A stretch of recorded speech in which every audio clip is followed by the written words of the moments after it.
Shalom Bapak Ibu Saudara yang terkasih dalam Tuhan Yesus Kristus. Shalom. Apa kabarnya? Luar biasa. Luar biasa ya, harus luar biasa.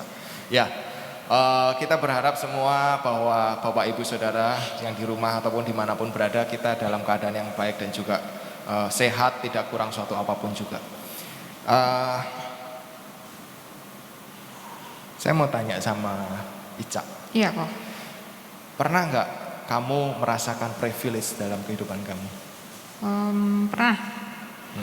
Pada saat ini jadi member, Jadi keanggotaan member. tertentu. Oke, Ya. jadi sebuah keanggotaan gitu ya? Iya. Oke. Apa yang kamu rasakan ketika kamu ada dalam privilege member tersebut? Kita dapat keuntungan atau kemudahan tertentu. Iya. Kamu merasakan khususkan gitu ya? Iya, betul. Diberi kemudahan demi kemudahan gitu ya ketika kamu Betul. membeli atau produk tersebut gitu Iya, ya? betul.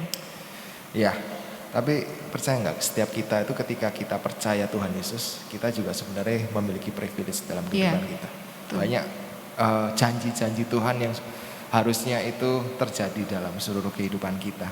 Sama seperti janji Tuhan dalam Mazmur 91 ayat yang 7.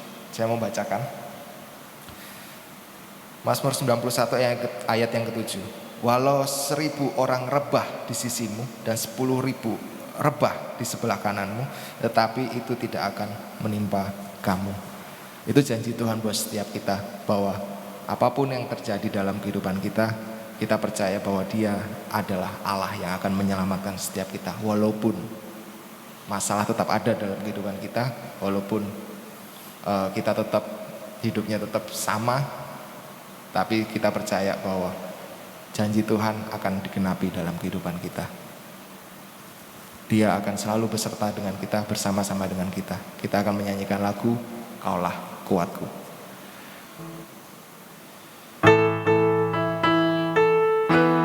Mari Bapak Ibu kita bertepuk tangan.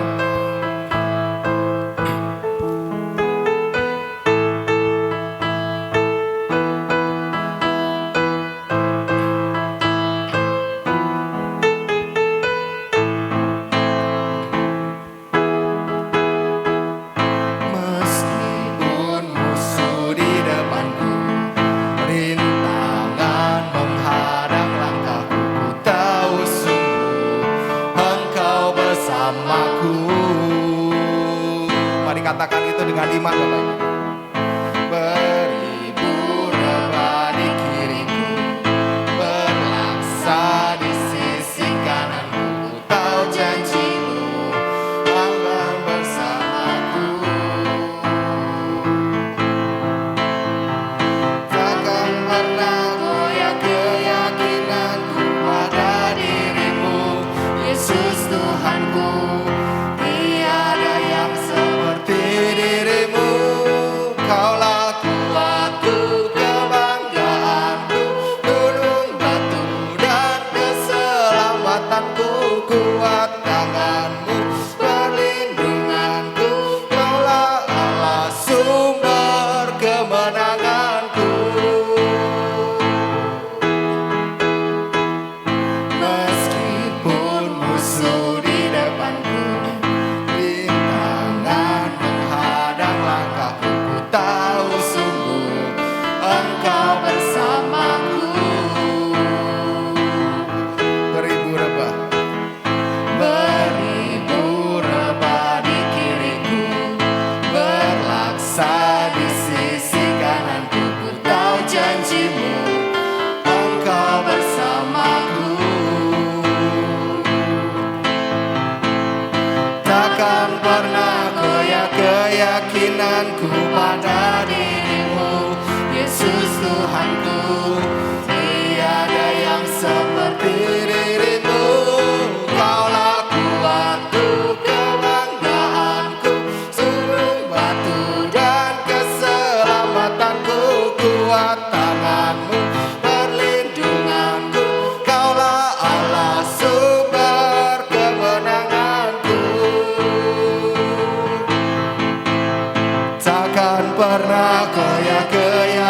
perlindunganku pada dirimu, Yesus Tuhanku. Tiada yang seperti dirimu, Kau kuatku, kebanggaanku, gunung batu dan keselamatanku, kuat tanganmu, perlindunganku, Kaulah Allah sumber kemenanganku, sumber kemenanganku, sumber kemenanganku. Amin. Ya Bapak Ibu, sebelum kita lebih lanjut lagi, kita ingin berdoa terlebih dahulu. Bapa, pada malam hari ini Tuhan, izinkan kami Tuhan datang ke hadapan-Mu untuk kami membawa setiap keluh kesah hati kami, membawa setiap permasalahan dalam kehidupan kami. Kami tahu Tuhan, bersama dengan Engkau kami akan terus maju dengan tidak gentar sekalipun. Ya Bapa, biarlah pada malam hari ini Tuhan, Engkau yang memulihkan setiap kami, Engkau yang berbicara buat setiap kami Tuhan. Kami tahu bahwa kami anak-anak-Mu Tuhan, rindu akan jamahan dari kuasa-Mu. Terima kasih Bapa, biarlah Engkau yang menyiapkan hati setiap kami lebih lagi. Kami serahkan jalannya persekutuan doa pada malam hari ini ke dalam tangan-Mu. Dalam nama Tuhan Yesus kami mengucap syukur. Amin.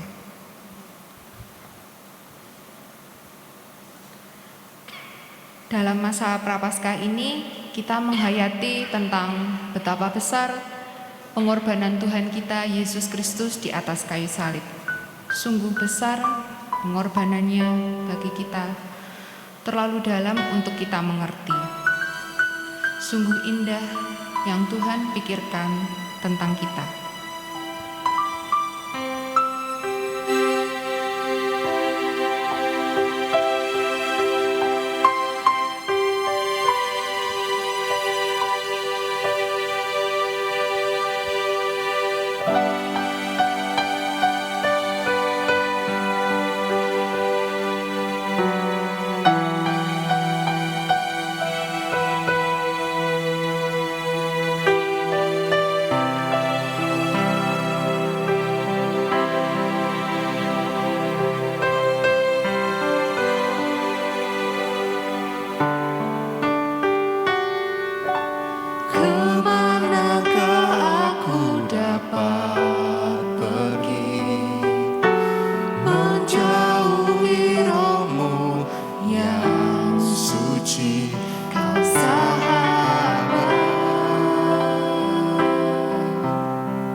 Sungguh besar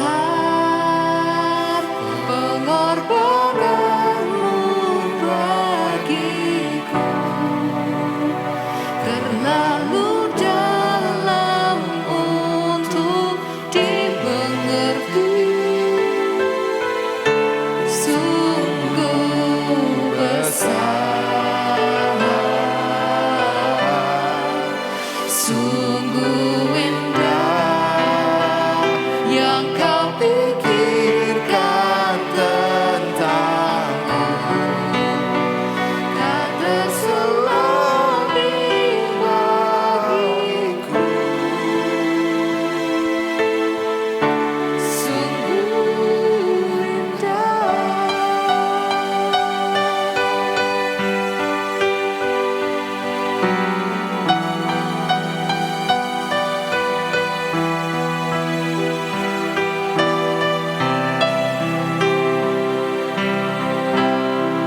Ya Bapak Ibu, sebentar kita akan dilayani oleh Ibu Bu Heni yang akan membawakan firman. Mari kita mempersiapkan hati kita.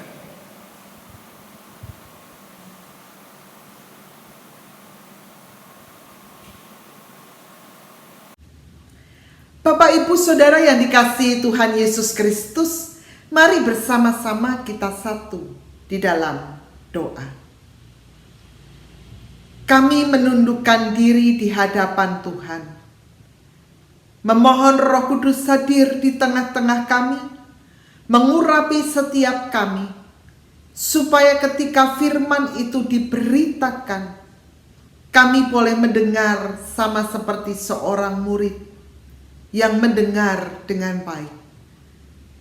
Hati kami menjadi tanah yang subur bagi firman-Mu, supaya ketika firman itu ditaburkan, setiap kami boleh mengerti apa yang menjadi kehendak Tuhan di dalam kehidupan kami.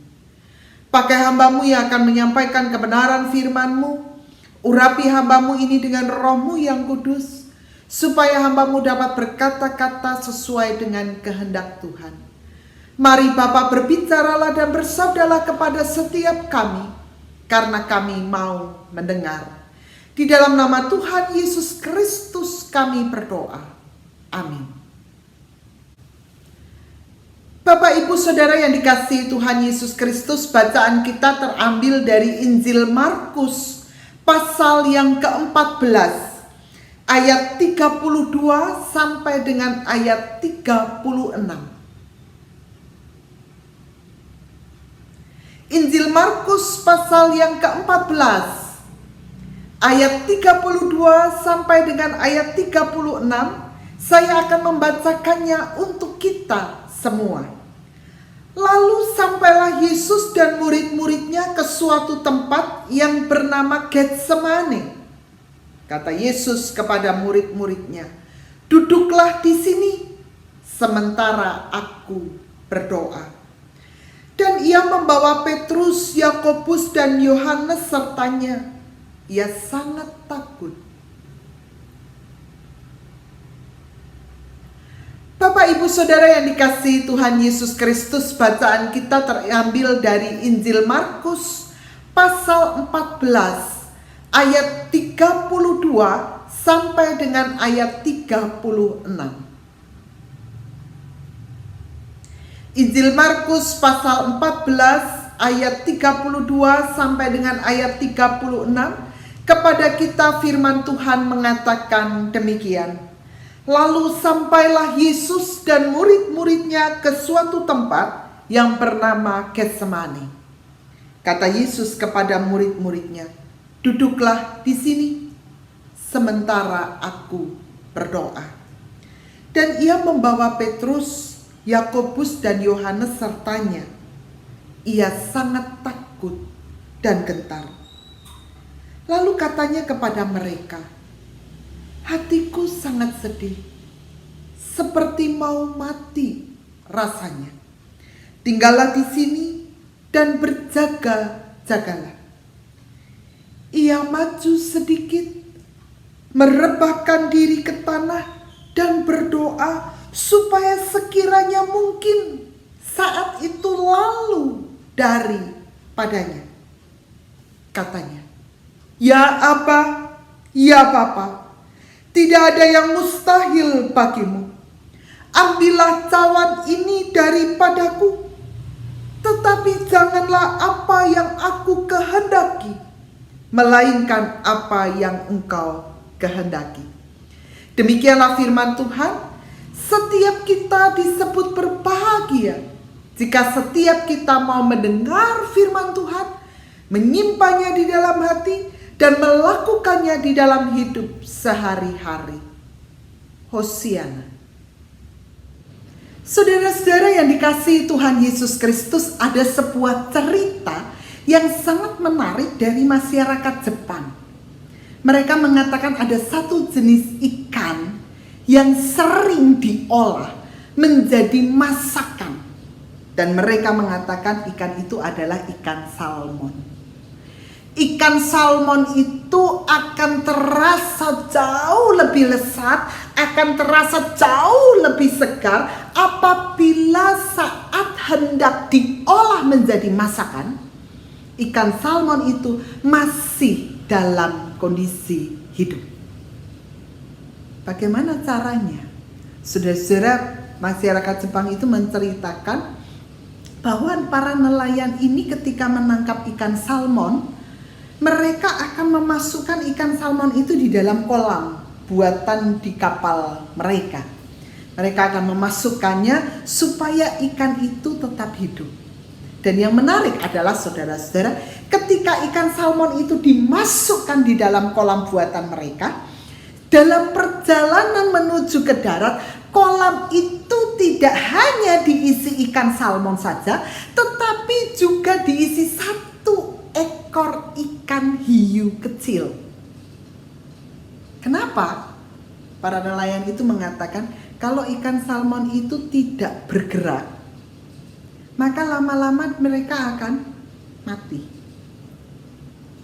Supaya mereka terus bergerak, supaya mereka terus hidup sampai ke darat dan dinikmati menjadi makanan yang lesat, maka mereka harus diberi tantangan. Ikan hiu itu terus akan mengejar mereka. Kalau sampai mereka diam, maka mereka akan binasa, dimakan ikan hiu. Tetapi kalau mereka terus bergerak, maka mereka akan selamat sampai ke daratan. Saudara-saudara, menurut saya cerita ini menarik. Tantangan membuat ikan salmon itu tetap hidup.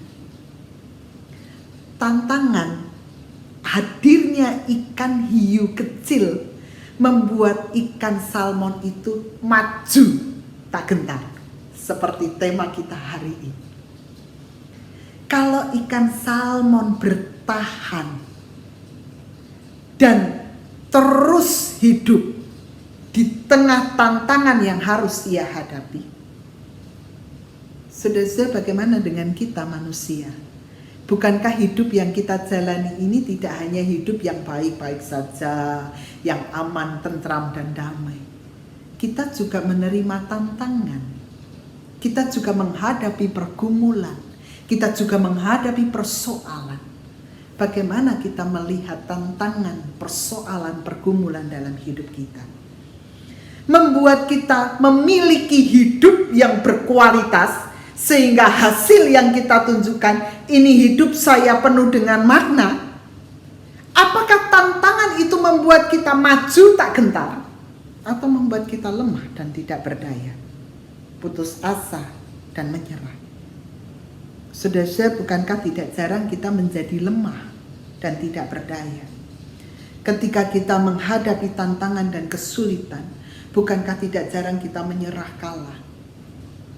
Seorang teman mengatakan, sudah lebih baik saya mati saja, toh hidup saya tidak berguna. Setiap saya mengambil keputusan, selalu keputusan yang saya ambil salah. Selalu dicela orang. Saya selalu mengalami persoalan-persoalan karena saya mengambil keputusan salah. Saya tidak bisa melakukan sesuatu yang baik karena saya ditolak oleh banyak orang. Dia memilih untuk menyerah, kalah. Ketika menghadapi tantangan dan kesulitan, tidak jarang kemudian kita bertanya, kenapa aku dan bukan orang lain? Ketika orang mengalami sakit dan mengalami situasi berat, selalu bertanya, kenapa saya Tuhan? Apa dosa yang sudah saya perbuat? Kenapa bukan orang lain hidupnya yang tidak seperti yang Tuhan inginkan? Kenapa mereka baik-baik saja dan saya mengalami situasi sulit? Saudara-saudara, tidak jarang kita mengatakan ketika menghadapi tantangan, kita tidak membuat hidup kita menjadi bermakna. Tidak membuat hidup kita maju tak gentar, tapi membuat hidup kita menjadi lemah dan tidak berdaya. Ketika seorang teman mengalami sakit, terpapar COVID-19, sebuah pertanyaan yang dia munculkan, kenapa saya? Saya sudah menjaga diri sedemikian rupa. Sementara orang yang tidak pakai masker, orang yang hidup sembarangan, hobinya kumpul-kumpul, tidak apa-apa tuh. Kenapa saya? Apa salah saya? Apa dosa yang sudah saya perbuat? Saudara-saudara, tidak jarang ketika kita menghadapi tantangan, kesulitan, pergumulan, kita memilih untuk menyerah. Kita tidak bergerak terus untuk maju, tetapi memilih untuk berhenti dan menyerah, kalah. Karena itu saudara-saudara, mari kita belajar dari bacaan kita. Di dalam Markus pasal 14 ayat 32, di sana ditunjukkan lalu sampailah Yesus dan murid-muridnya ke suatu tempat yang bernama Getsemani. Saudara-saudara, mari kita lihat Getsemani. Yesus sampai di sebuah taman, di sebuah tempat yang bernama Getsemani. Apa yang muncul dari dalam benak kita? Saudara-saudara, kita akan segera mengatakan, oh di sana Yesus berdoa, oh di sana Yesus ditangkap. Kita menangkap Getsemani adalah sebuah tempat di mana Yesus akan segera mengakhiri hidupnya di dalam dunia ini. Getsemani adalah tempat di mana Yesus akan sampai pada tahap akhir hidupnya. Akan segera mengalami penderitaan, akan segera mengalami dihina, akan segera mengalami disalibkan, kemudian bangkit pada hari yang ketiga. Getsemani adalah sebuah tempat yang menurut kita adalah sebuah tempat yang mengerikan, karena di sana Yesus ditangkap. Dan di Getsemani, saudara-saudara, kalau kita perhatikan di dalam ayat yang ke-33, di sana diberikan sebuah keterangan bahwa Yesus itu sangat takut dan gentar. Di Getsemani bukan hanya bicara soal doa, bukan hanya bicara soal Yesus ditangkap, tetapi di Getsemani ditunjukkan bahwa Yesus itu sangat takut dan gentar. Bahkan di dalam ayat 34 di sana dikatakan Yesus menyatakan dengan jujur kepada muridnya Petrus, Yakobus dan Yohanes yang bersama-sama dengan dia. Yesus mengatakan, hatiku sangat sedih, seperti mau mati rasanya. Saudara-saudara, lihat di Getsemani apa yang terjadi pada Yesus. Dia sangat takut dan gentar, kayak mau mati rasanya. Mari kita perhatikan kata sangat takut itu adalah dalam bahasa aslinya itu menunjuk pada respon terhadap sesuatu yang tidak biasa. Sudah saya membayangkan Yesus ini biasa berjumpa dengan orang yang menurut dia hidupnya tidak berkenan di hadapan Allah. Orang Farisi, ahli Taurat. Yesus biasa mencela mereka. Yesus tidak takut kepada orang-orang yang kerasukan roh jahat. Yesus tidak takut. Yesus mengusir roh jahat itu. Kepada orang yang mati, Yesus tidak takut. Yesus bangkitkan mereka. Dalam perjalanan hidupnya, saudara-saudara, kita melihat Yesus tidak pernah takut. 40 hari dia berpuasa, dia digoda oleh iblis. Dia tidak takut. Di Getsemani, Yesus takut dan gentar. Kata takut itu menunjuk pada respon sesuatu yang tidak biasa. Sesuatu yang tidak biasa itu apa? Saudara-saudara, kata gentar di dalam bahasa aslinya itu adalah sangat susah, sangat sedih. Kata gentar dan sedih, kata gentar dan sangat sedih itu memakai kata yang sama di dalam bahasa Yunani punya arti yang sama. Apa maknanya? Saudara-saudara, kata sedih dan gentar itu juga dipakai untuk menunjuk pada seorang pemuda kaya. Kalau kita ingat cerita di dalam Alkitab, pemuda kaya yang datang kepada Yesus lalu bertanya, bagaimana supaya saya memperoleh hidup yang kekal? Yesus cuma mengatakan, jual hartamu, berikan pada orang miskin, ikutlah aku. Cuma itu. Apa yang terjadi pada pemuda itu? Dia tidak melakukan apa yang diperintahkan oleh Tuhan. Dia pergi dengan sedih karena banyak hartanya. Kenapa dia sedih? Sesuai kita mengatakan, karena hatinya melekat di situ. Dia merasa harta yang dia punya itu adalah miliknya, yang tidak bisa dilepaskan begitu saja. Sedih kenapa? Karena ini adalah sebuah respon. Bagaimana saya harus melepaskan sesuatu yang biasa saya miliki, yang saya selama ini pertahankan. Menjadi sedih, pemuda kaya itu menjadi sedih karena dia harus melepaskan apa yang biasanya dia miliki, dia pegang. Dan dia katakan, aku mengasihi apa yang kumiliki semua ini, hartaku yang selama ini aku punyai. Dia sedih karena hatinya ada di sana. Kata sangat sedih itu juga nampak di dalam peristiwa Herodes ketika dia harus memenuhi keinginan anaknya dan istrinya untuk memenggal kepala Yohanes Pembaptis. Herodes sangat sedih. Kenapa? Karena dia tidak ingin itu terjadi. Dia mencintai, dia menghormati Yohanes. Sedih menjadi sebuah respon yang tidak biasa karena sesuatu yang tidak biasa terjadi. Yesus sedih, takut, dan gentar. Mengapa? Karena ada sesuatu yang tidak biasa terjadi dalam dirinya. Apa itu?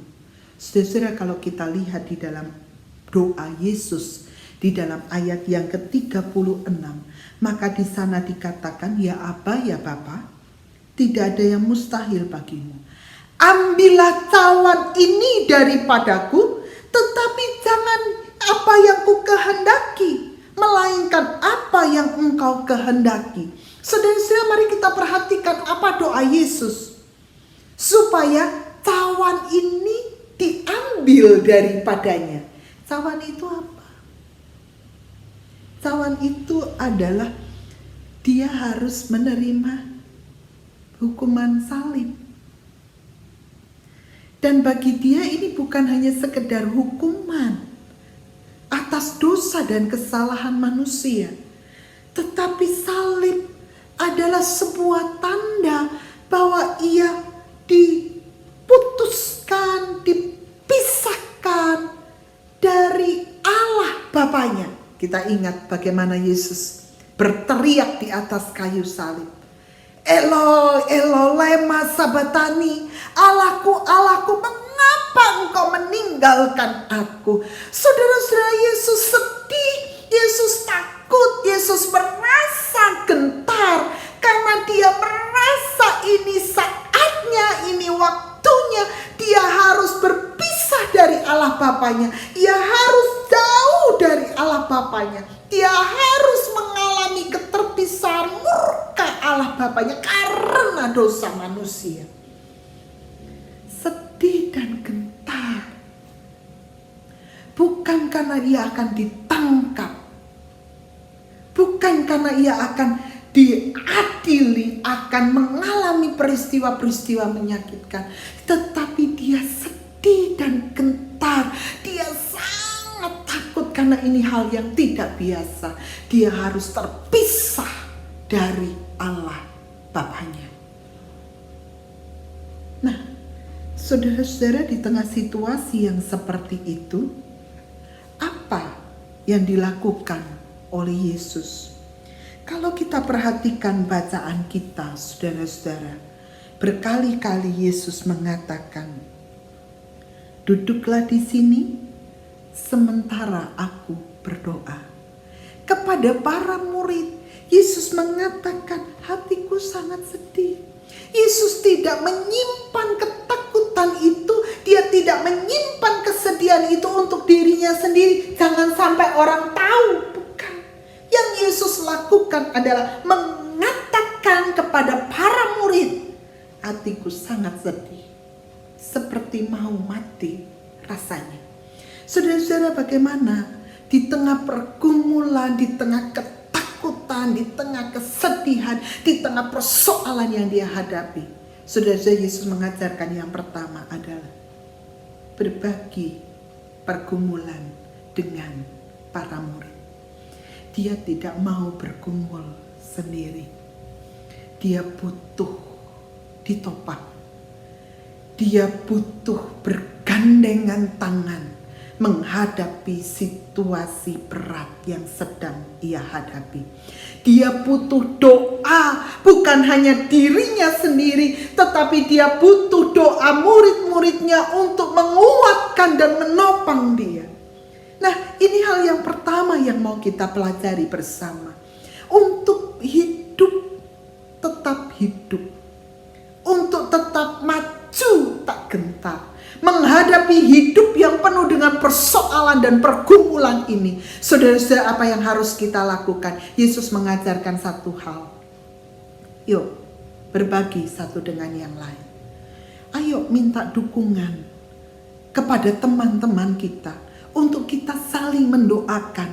Karena doa-doa yang kita naikkan itu menguatkan dan menopang kita. Menghibur dan menolong kita. Saudara, itu saya rasakan dengan sungguh-sungguh. Ketika kami kehilangan anak yang kedua. Saudara, kami bisa bertahan menghadapi semua itu. Bukan karena kami. Bukan karena hebat dan kuat kami. Tapi karena Bapak, Ibu, Saudara mendukung kami di dalam doa. Mendukung kami terus-menerus bergandengan tangan. Kamu tidak sendiri. Kami bersama-sama dengan engkau. Kami menjadi sahabat dan saudara di kala suka dan duka. Ketika kita ada dalam pergumulan, saudara jangan pernah merasa malu. Untuk kalau nanti saya cerita, nanti cuma diomong ke sana ke sini. Bukan itu. Persekutuan gereja Tuhan. Ketika kita berbagi pergumulan, ketika kita berbagi persoalan, bukan dipakai untuk gosip, bukan dipakai untuk diceritakan ke sana dan ke sini, tetapi dipakai untuk saling menguatkan. Aku dukung engkau di dalam doa, aku menopang engkau di dalam doaku, aku mendengar engkau sebagai seorang saudara, sebagai seorang sahabat yang mau mendengar pergumulan sesamanya. Saling mendoakan menjadi sebuah kekuatan untuk kita melalui hidup yang penuh dengan persoalan. Maju tak gentar itu gak bisa dilakukan seorang diri. Dilakukan bersama-sama dan bergandengan tangan. Saudara, ini hal yang pertama. Yesus mengajarkan kepada kita, tidak boleh kita sendirian. Karena kita tidak akan mampu melaluinya. Kita perlu bergandengan tangan. Ayo sharing, berbagi pergumulan dengan orang-orang sekitar kita. Ayo berbagi doa satu dengan yang lain. Saudara-saudara, saya sangat bersyukur jika setiap malam kita berdoa bersama. Ini bukan hanya sekedar kegiatan gereja. Tapi ini adalah panggilan kita sebagai orang percaya. Mendukung orang-orang sekitar. Supaya mereka kuat dalam menghadapi persoalan. Ketika sempat doa malam itu berhenti. Karena rangkaian Natal. Saudara, bukankah kita kemudian rindu. Kemudian bertanya, kok doa malam sudah berhenti? Kenapa? Karena di sana kita saling menguatkan.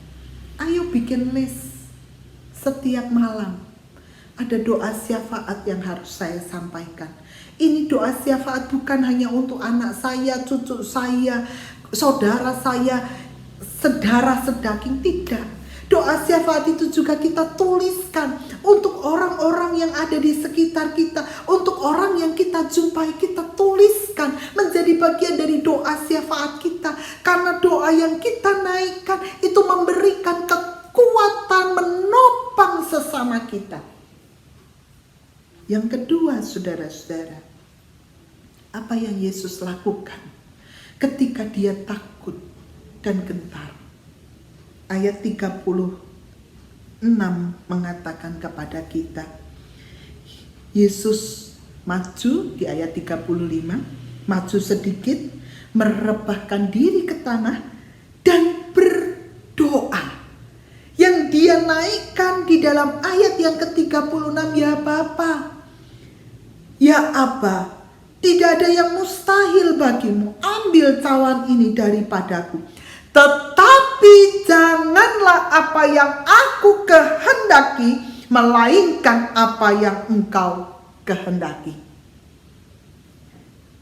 Yang kedua, di tengah takut dan gentar, apa yang Yesus lakukan? Saudara-saudara, dia berdoa. Doa itu bicara soal apa, saudara-saudara? Kalau kita perhatikan apa yang dikatakan oleh Yesus, maka kita menemukan dua hal.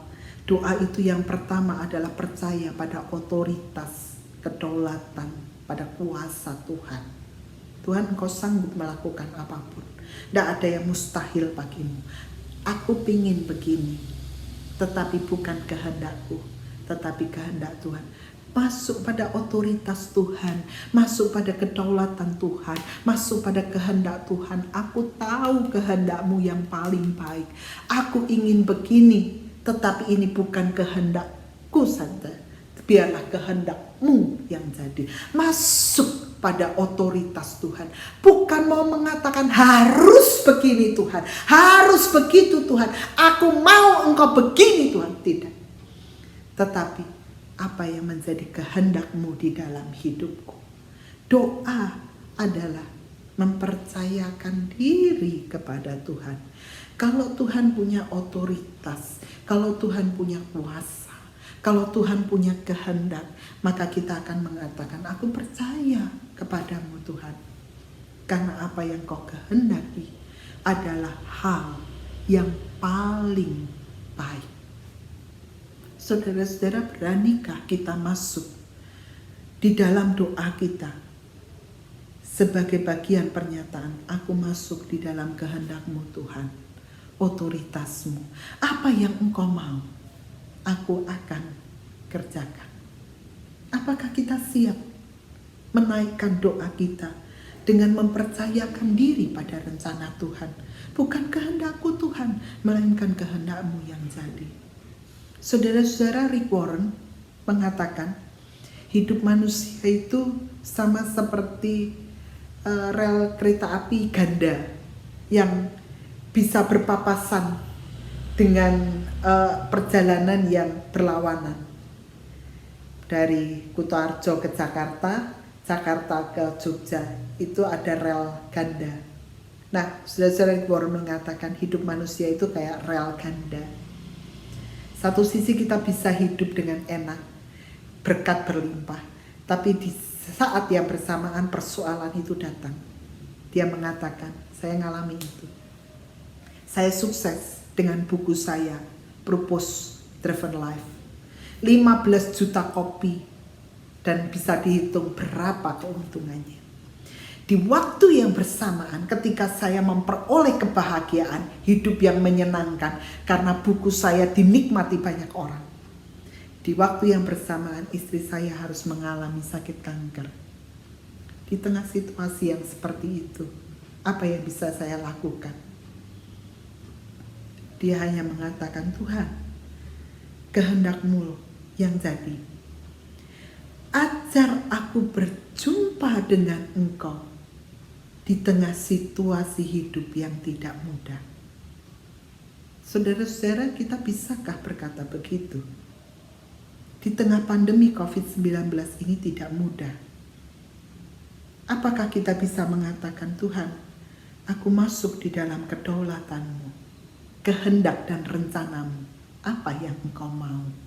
Karena aku tahu rencana-Mu yang baik.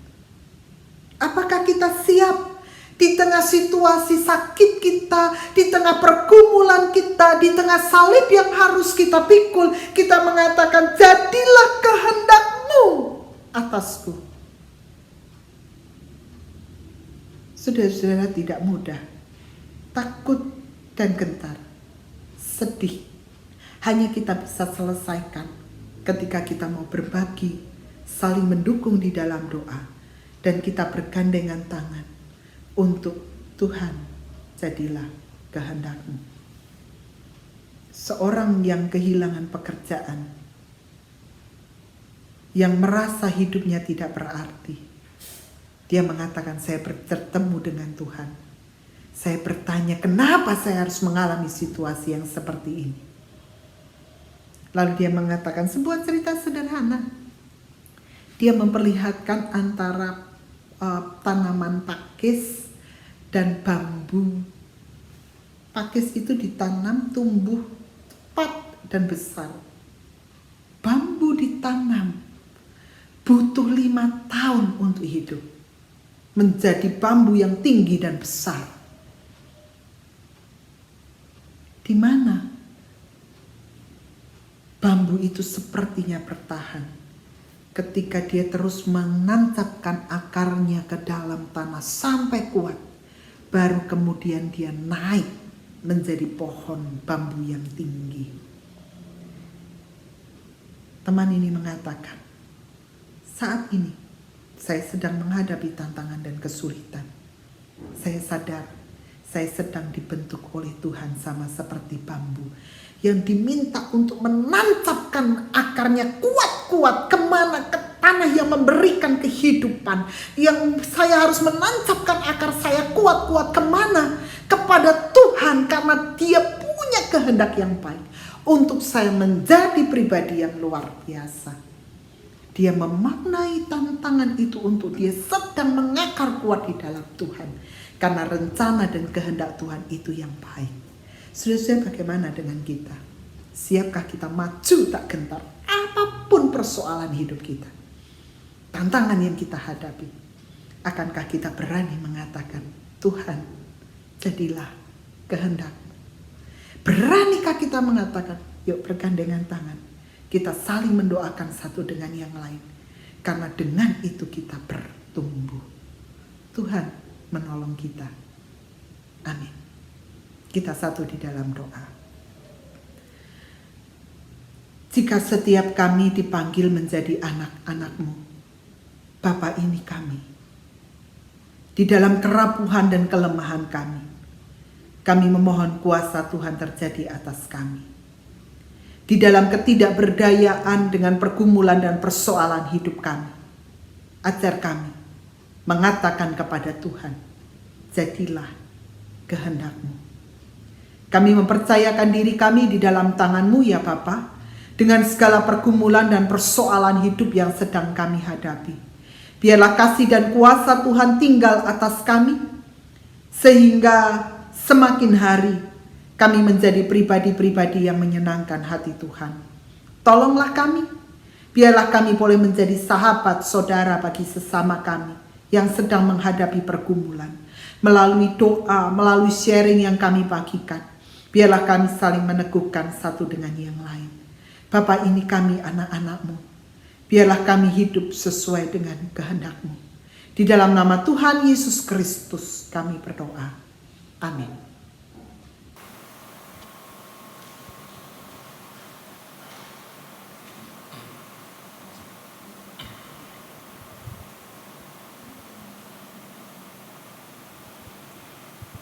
Dalam segala perkara, Tuhan mempunyai rencana yang lebih besar daripada yang kita pikirkan.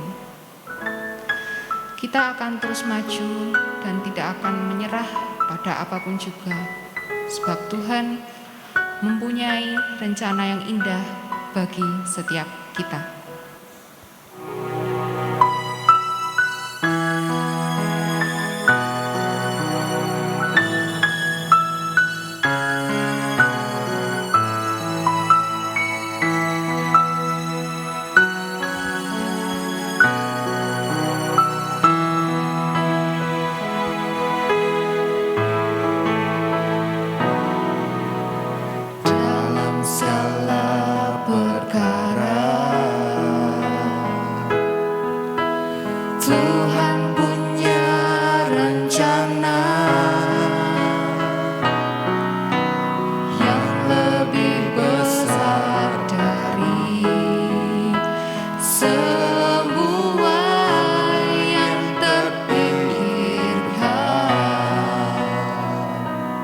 Apapun yang kau perbuat, tak ada maksud jahat, sebab itu ku lakukan semua denganmu Tuhan.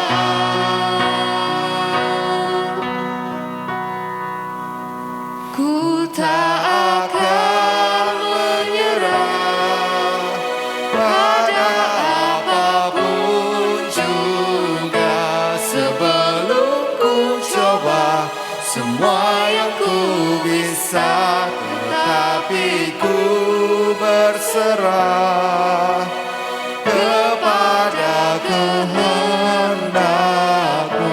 Hatiku percaya Tuhan punya rencana.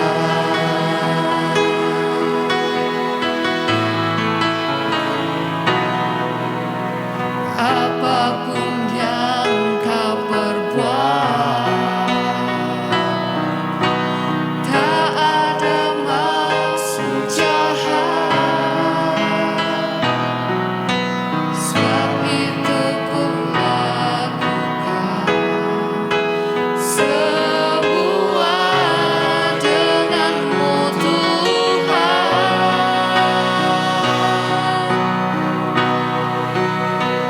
Ku tak akan menyerah pada apapun juga, sebelum ku coba semua yang ku bisa, tapi ku berserah kepada kehendakmu. Hatiku percaya Tuhan punya rencana.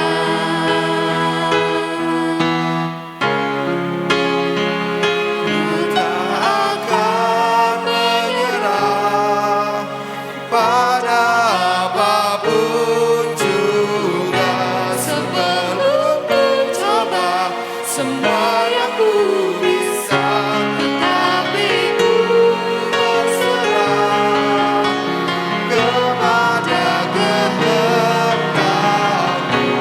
Hatiku percaya Tuhan punya rencana.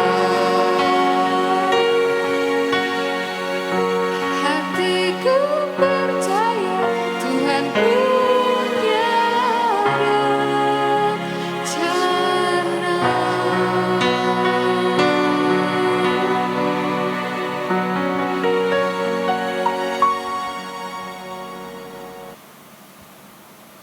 Ya Bapak Ibu Saudara yang terkasih, kita mengucap syukur kita punya Allah yang baik, yang selalu menyertai kita kemanapun kita pergi.